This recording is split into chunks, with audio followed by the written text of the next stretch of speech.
اللہ الرحمن الرحیم ویورس، آج میرا ٹاپک ہے کہ پاکستان ایک ڈوبتا ہوا ٹائٹینک اس طرح سے اکانومی کی حالت ہے کہ ڈیفالٹ کی طرف جانے کا بھی خطرہ ہے۔ دوسری طرف گورننس کا حال یہ ہے کہ دن دہاڑے لوگوں کی اثاثے لوگوں کی جب چیزیں چھینی جا رہی ہیں عام انسانوں کی، اور ان کو بچانے والا کوئی نہیں ہے، تو معاشرہ جو ہے جزا اور سزا سے خالی ہے اور نظام ہے نہیں۔ ان سب چیزوں کی اگر ہم غور سے اس پہ توجہ ڈالیں تو کیا وجہ ہے کہ پاکستان ڈائمنڈ جوبلی ہو چکی ہے، 75 سال گزر گئے ہیں، لیکن جب سے معرض وجود میں آئے ہیں ایک ملک، یہ سنبھل ہی نہیں پا رہا ہے اور حالات اتنے خطرت سے بدتر ہوتے جا رہے ہیں۔ سب سے بڑی وجہ اگر ہم مثال لیں اس طرح کے قرآن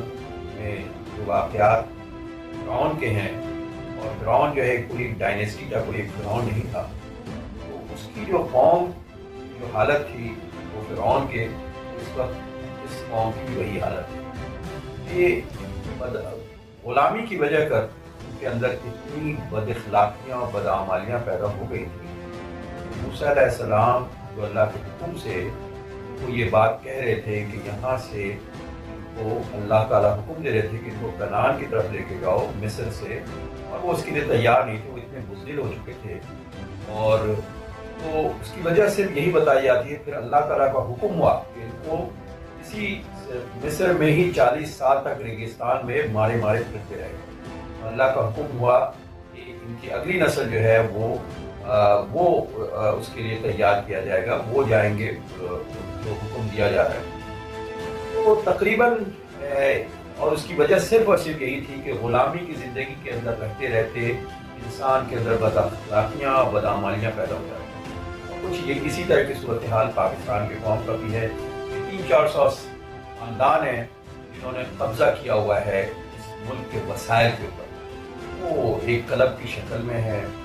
جنرل ہے، کوئی جاگیردار ہے، کوئی سیاستدان ہے، اور یہ 300-400 خاندان ایک کلب کی طرح وسائل پہ قبضہ کر کے اس قوم کو انہوں نے ایک غلام بنا دیا ہے، جن کے اندر حریت فکر تک نہیں ہے۔ جیسے کہ علامہ اقبال کہتے ہیں کہ اٹھو میری دنیا کے غریبوں کو جگا دو، کاخ عمرہ کے در و دیوار ہلا دو، اس کھیت سے دہقان کو میسر نہ ہو روزی، کھیت کے ہر خوش ہے گندم کو جلا دو۔ تو وجہ صرف یہی ہے کہ جب آپ ہمارے اندر اتنے، یعنی اب ایک چھاپڑی والے سے اٹھا لیں اور اسمبلی تک لوگوں کو دیکھیں، تو ہر آدمی اپنے اپنے استطاعت کے حساب سے وہ کرپشن میں، معاملات میں، اخلاق کے حساب سے اتنی بدعمالیوں میں ملوث ہے کہ وہ کسی بھی طریقے سے قوم جو ہے اکٹھا نہیں ہو رہی ہے، مختلف طریقے سے تقسیم ہے، اس فرقوں کی بنیاد پہ، کہیں لسانیت کی بنیاد پہ، کہیں عصبیت کی بنیاد پہ۔